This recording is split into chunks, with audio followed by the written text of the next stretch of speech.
कहते हैं ना, लालच की भूख कभी खत्म नहीं होती। आज की कहानी है एक ऐसे बिरयानी वाले की जिसके पास सब कुछ था, लेकिन लालच ने उससे सब कुछ छीन लिया। मशहूर बिरयानी की दुकान शहर के पुराने बाजार में एक छोटी सी लेकिन बहुत मशहूर दुकान थी। नाम था रमजान बिरयानी कॉर्नर। दूर दूर से लोग उसकी बिरयानी खाने आते थे। खुश ग्राहक और भरी हुई प्लेट। भाई, आपकी बिरयानी में अलग ही स्वाद है। रमजान मियाँ मेहनती तो थे, लेकिन दिल में एक कमजोरी थी, लालच। एक दिन रमजान मियाँ ने हिसाब लगाया। रमजान मन में, अगर हर प्लेट में थोड़ी सी बिरयानी कम कर दूं, तो रोज 500 से 600 रुपए ज्यादा बच जाएंगे। हल्की चालाक मुस्कान। बस यहीं से शुरू हुआ गलत रास्ता। भाई, आज मजदूरी कम मिली है, थोड़ी ज्यादा बिरयानी दे दो। पैसे पूरे नहीं हैं तो मत खाओ। जिस दुकान से कभी दुआएं मिलती थीं, अब वहाँ से बद्दुआ निकलने लगी। एक शाम एक बूढ़ा फकीर दुकान पर रुका। फकीर, बेटा, आज से भूखा हूँ, अल्लाह के नाम पर थोड़ा खाना दे दे। यह कोई दरगाह नहीं है, यहाँ मुफ्त कुछ नहीं मिलता। फकीर ने जाते जाते बस इतना कहा, बेटा, जो आज तू रोक रहा है, वही कल तुझसे सब कुछ छीन लेगा। उसी रात कुछ अजीब हुआ। रात दुकान बंद। सुबह जब रमजान मियाँ ने दुकान खोली तो पूरी बिरयानी सड़ चुकी थी। तेज बदबू, मक्खियाँ और कीड़े। रमजान घबराकर, ये कैसे हो गया? कल तो सब ताजा था। खबर पूरे बाजार में फैल गई। अब वहाँ से खाना मत लेना, बिरयानी खराब हो गई थी। दिन बीतते गए, ग्राहक कम होते गए और आखिरकार दुकान बंद हो गई। ताला लगा हुआ। एक दिन रमजान मियाँ उसी दुकान के सामने बैठा रो रहा था। काश मैंने लालच न किया होता। काश उस फकीर को खाना दे दिया होता। दोस्तों, लालच इंसान को अंधा बना देती है। ईमानदारी में भले कम कमाई हो, लेकिन सुकून और बरकत जरूर होती है। अगर कहानी से आपको कुछ सीख मिली हो तो लाइक करें, शेयर करें और चैनल को सब्सक्राइब जरूर करें।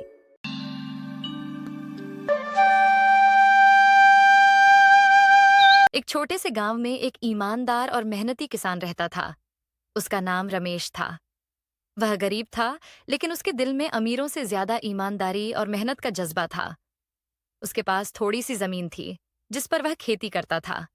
उसकी खेती से जो भी फसल उगती, वह उसे सच्चाई और मेहनत से उगाता और बेचता। रमेश का मानना था कि ईमानदारी से जो भी काम किया जाता है, उसका फल हमेशा मीठा होता है। रमेश का एक सपना था कि वह अपनी मेहनत से इतना संपन्न हो जाए कि वह अपने गांव के अन्य किसानों की मदद कर सके और उन्हें भी ईमानदारी से काम करने का संदेश दे सके। वह हमेशा इस बात का ध्यान रखता था कि उसके काम में कोई भी धोखाधड़ी न हो और न ही वह कभी किसी से झूठ बोले। रमेश की जमीन बहुत बड़ी नहीं थी, लेकिन उसने अपनी जमीन का सही इस्तेमाल किया। वह हर साल फसलें उगाने से पहले जमीन की मिट्टी की जांच करता और उसे उत्तम बनाने के लिए जैविक खाद का इस्तेमाल करता। उसका मानना था कि प्राकृतिक संसाधनों का सम्मान करना चाहिए और किसी भी प्रकार की रासायनिक खाद का उपयोग नहीं करना चाहिए, ताकि भूमि की उर्वरता बनी रहे और पर्यावरण भी सुरक्षित रहे। रमेश की ईमानदारी का उदाहरण एक घटना से मिलता है। एक बार गांव के पास एक व्यापारी आया, जिसने रमेश से उसकी सारी फसल खरीदी। व्यापारी ने रमेश को बहुत अच्छे दामों पर फसल बेचने का वादा किया और रमेश ने विश्वास करते हुए अपनी सारी फसल बेच दी। कुछ दिन बाद व्यापारी ने रमेश को कुछ कम पैसे दिए और कहा कि बाकी का पैसा वह अगले सप्ताह देगा। रमेश ने बिना किसी सवाल के व्यापारी की बात मानी, क्योंकि वह जानता था कि सच्चे इंसान को किसी से भी सवाल नहीं करना चाहिए। हालांकि व्यापारी अगले सप्ताह भी पैसे देने नहीं आया। 2 महीने बीत गए, लेकिन व्यापारी ने अपना वादा पूरा नहीं किया। रमेश ने बिना गुस्से के व्यापारी से मिलकर कहा, मैं जानता हूं कि आप बहुत बड़े व्यापारी हैं, लेकिन मेरी मेहनत का फल भी मुझे चाहिए। व्यापारी ने हंसते हुए कहा, तुम छोटे आदमी हो, तुम्हें क्या समझ में आएगा। रमेश ने ठान लिया कि वह अपने पैसे वापस जरूर लेगा। उसने कानून का सहारा लिया और मामले को पुलिस के पास ले गया। पुलिस ने व्यापारी की जांच की और पाया कि व्यापारी ने न केवल रमेश बल्कि कई अन्य किसानों से भी पैसे नहीं दिए थे। अंत में व्यापारी को गिरफ्तार कर लिया और उसे अपनी गलतियों का भुगतान करना पड़ा। रमेश को उसकी पूरी राशि मिल गई। इस घटना ने गांव में एक नई जागरूकता पैदा की। अन्य किसान भी अब रमेश से प्रेरित होकर ईमानदारी से काम करने लगे। रमेश की ईमानदारी ने न केवल उसे सफलता दिलाई, बल्कि पूरे गांव के किसानों को एक नई दिशा दिखाई। वे अब जानते थे कि सच्चाई और मेहनत से ही जीवन में सफलता मिलती है, भले ही रास्ता कठिन हो। रमेश का जीवन एक प्रेरणा बन गया। उसने सिखाया कि ईमानदारी के रास्ते पर चलने से कठिनाइयों का सामना करना पड़ता है, लेकिन अंततः जीत उसी की होती है जो सच्चाई का साथ देता है। उसकी जिंदगी एक मिसाल बन गई और आज भी गांव में उसकी ईमानदारी और मेहनत की कहानियां सुनाई जाती हैं। वह एक ऐसा किसान था जिसने न केवल अपनी जमीन से फसलें उगाई, बल्कि उसने अपने कर्मों से एक सशक्त समाज की नींव भी रखी। रमेश ने साबित कर दिया कि सफलता के लिए ईमानदारी और मेहनत ही सबसे महत्वपूर्ण है।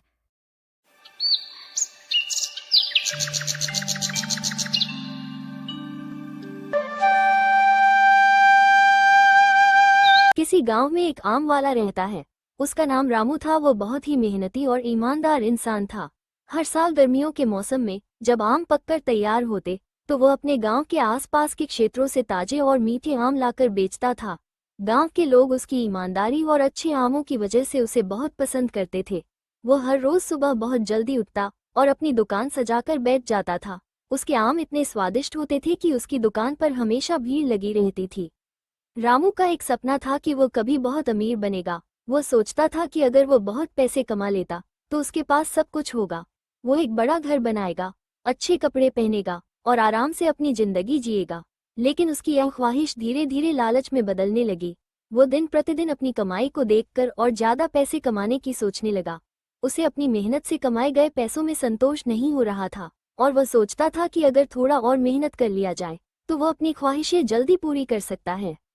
एक दिन रामू के पास एक आदमी आया। वो आदमी शहर से था और गर्मियों के मौसम में आम खरीदने आया था। उसने रामू से कहा, तुम्हारे आम बहुत अच्छे हैं। मैं तुम्हारे पास से एक बड़ी खेप लेना चाहता हूँ ताकि मैं उन्हें शहर में बेच सकूं। रामू को इस बात से बहुत खुशी हुई। यह एक बड़ा मौका था उसके लिए, लेकिन उसे ये भी ख्याल आया कि अगर वो आमों को महंगे दाम पर बेचे तो वो ज्यादा पैसे कमा सकता था। रामू ने आदमी से कहा, मैं तुम्हें आम थोड़ा महंगे दाम पर दूंगा क्योंकि मेरे आम बहुत अच्छे और ताजे होते हैं।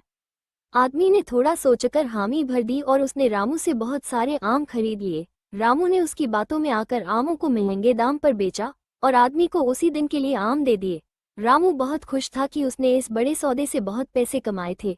वो सोचने लगा कि अब वो जल्दी ही अमीर बन जाएगा। लेकिन अगले दिन जब आदमी रामू के आम बेचने के लिए शहर गया तो उसे कोई खरीदार नहीं मिला। आम इतने महंगे थे कि कोई भी उन्हें खरीदने के लिए तैयार नहीं था। वह आदमी बहुत परेशान हो गया। उसने रामू से संपर्क किया और कहा, तुमने मुझे आम बहुत महंगे दाम पर बेचे, वे कोई भी नहीं खरीद रहे हैं। मैं उन्हें वापस तुम्हारे पास लाकर बेचता हूँ। रामू को अपनी गलती का एहसास हुआ। वह समझ गया कि लालच में आकर उसने गलत काम किया। वह आदमी वापस आकर उसे आम लौटा लाया। अब रामू के पास बहुत सारे आम पड़े थे जो कोई भी नहीं खरीद रहा था। वह बहुत चिंतित था क्योंकि उसे पता था कि वह जो भी काम कर रहा था वह उसे परेशान कर देगा और किसी भी हालत में फायदा नहीं होगा। फिर एक दिन रामू को एक और ग्राहक मिला जो बहुत ही सरल और ईमानदार व्यक्ति था। वो व्यक्ति रामू से कहता है, तुम्हारे आम बहुत अच्छे हैं, लेकिन मुझे नहीं लगता कि इतने महंगे दामों पर वे किसी को मिल पाएंगे। क्या तुम मुझे सही कीमत पर आम दे सकते हो? रामू को उसकी बात सुनकर थोड़ी शर्म महसूस हुई। उसने सोचा, मुझे लालच करने की बजाय उसे उचित मूल्य पर आम देने चाहिए। इस बार उसने आमों की सही कीमत रखी और आदमी को अच्छे दामों पर आम दिए। आदमी खुश होकर वापस चला गया। अगले कुछ दिनों में रामू ने कई ग्राहकों को अच्छे दामों पर आम बेचे और वह खुश था कि उसने अपने लालच पर काबू पाया। रामू को ये समझ में आया कि अधिक पैसे कमाने के लिए लालच करना कोई अच्छा तरीका नहीं है। सही मूल्य पर बेचे गए सामान से ही व्यक्ति का मन संतुष्ट रहता है। वो अब जान गया था कि ईमानदारी और मेहनत से ही सफलता मिलती है, न कि लालच और धोखाधड़ी से। कई दिनों बाद रामू ने अपने पुराने तरीके को फिर से अपनाया और उसके व्यापार में धीरे धीरे सुधार हुआ। वो फिर से अपने ग्राहकों के साथ अच्छे रिश्ते बनाने में सफल रहा और उसका नाम पूरे गांव में एक ईमानदार व्यापारी के रूप में फैल गया। अब वह संतुष्ट था क्योंकि उसने अपनी मेहनत से और सही तरीके से पैसे कमाने का तरीका खोज लिया था।